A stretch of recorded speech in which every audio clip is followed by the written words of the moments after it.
nama saya Kristalia Suawa, kelas A5 semester 2, NIM 2314201011. Saya membuat video ini dengan tujuan untuk memenuhi tugas ujian tengah semester saya dengan mata kuliah farmakologi keperawatan. Termasuk dalam materi yaitu tentang rute cara pemberian obat.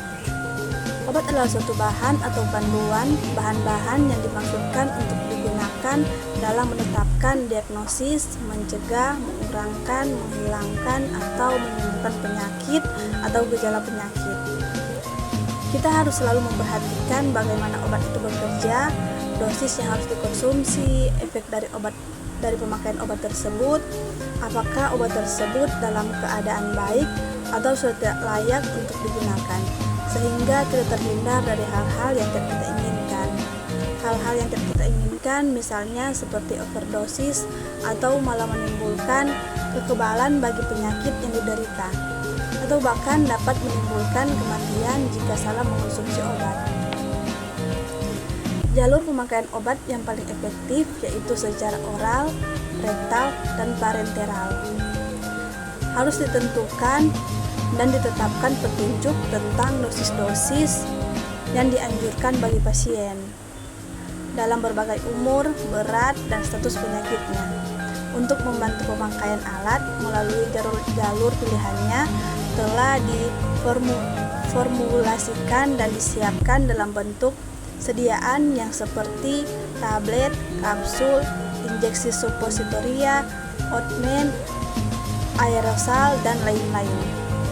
Masing-masing dari unit-unit sediaan dirancang supaya dapat memuat sejumlah bahan obat, tentu supaya pemakaian sediaan yang tepat dan menyenangkan.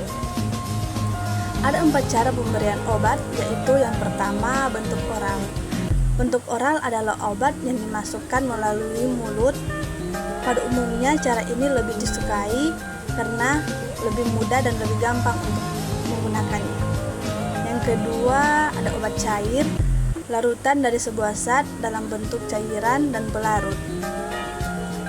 Yang ketiga sirup, larutan oral yang mengandung sukrosa atau gula dan lain kadar tinggi.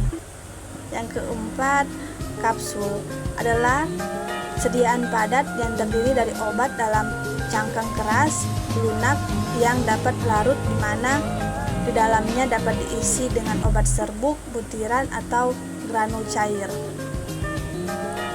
Ada faktor yang bisa mempengaruhi obat dosis yang diberikan kepada penderita. Dipengaruhi oleh beberapa faktor, yaitu faktor obat, faktor cara pemberian obat tersebut, dan penderita. Dosis yang lebih tinggi dapat saja diberikan atau diperlukan dalam keadaan khusus. Misalnya bila diperlukan sebagai antidotum pada keracunan dengan partisida cholinesterase inhibitor. Ada 5 cara pemberian obat dan penderita. Yang pertama, oral, yaitu yang dimakan atau diminum. Yang kedua, parental, subkutan, intramuskular, dan sebagainya. Yang ketiga, rektal, vaginal, atau ureteral. Yang keempat, lokal atau topikal, transdermal. Dan terakhir, implementasi, sublingual, intrabukal, dan sebagainya. Sekian dari saya, terima kasih.